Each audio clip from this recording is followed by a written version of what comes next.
2 Samuel 20. Sheba rebels against David.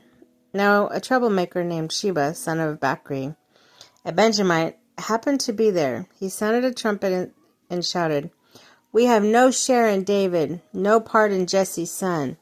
Every man to his tent, Israel." So the men of Israel deserted David to follow Sheba, son of Bilkri. But the men of Judah stayed by their king all the way from the Jordan to Jerusalem. When David returned to his place in Jerusalem, he took the 10 concubines he had left to take care of the palace and put them in a house under guard. He provided for them, but had no sexual relations with them. They were kept confined until the day of their death, living as widows. Then the king said to Amasa, "Summon the men of Judah to come to me within 3 days. Be here yourself." But when Amasa went to summon Judah, he took longer than the time the king had set for him.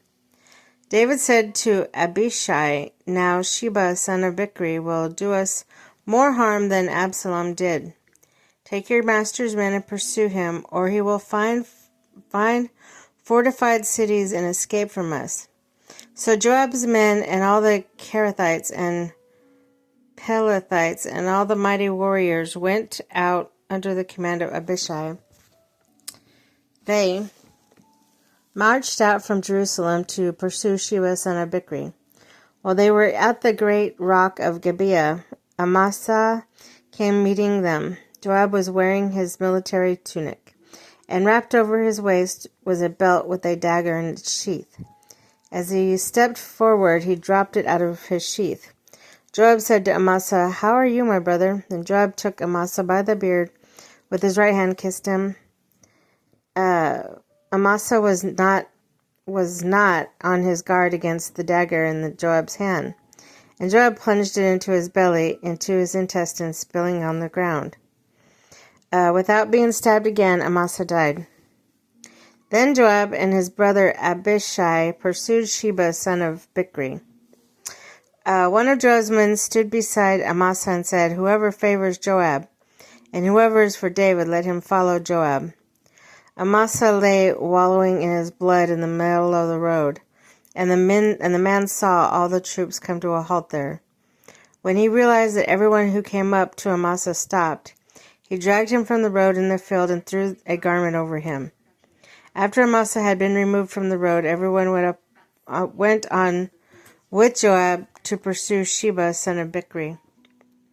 Sheba passed through all the tribes of Israel, Abel Beth Maacah, and through the entire region of the Bichrites, who gathered together and followed him. All the troops with Joab came and besieged Sheba in Abel Beth Maacah.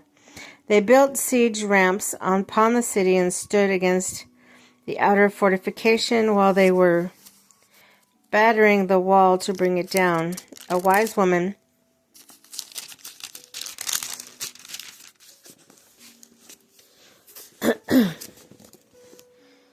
called from the city, Listen!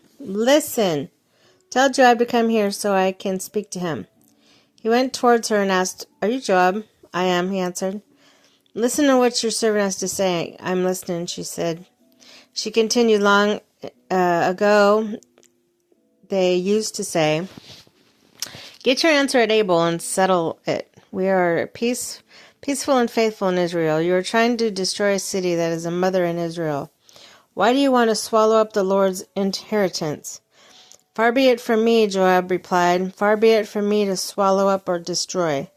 That is not the case. A man named Sheba, son of Bichri, from the hill country of Ephraim, has lifted his hands against the king, against David.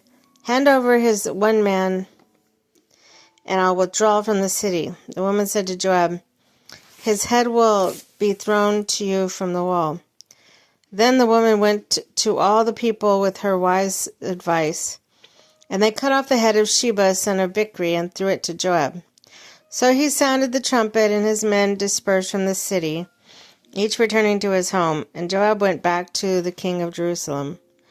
David's officials. Joab was over in Israel's entire army Benaiah, son of Jehoiada, was over the Kithrites and Pelethites. Adoniram was in charge of forced labor. Jehoshaphat, son of Ahulid, was recorder. Shiva was secretary. Zadok and Abiathar were priests, and Ira the Jairite was David's priest.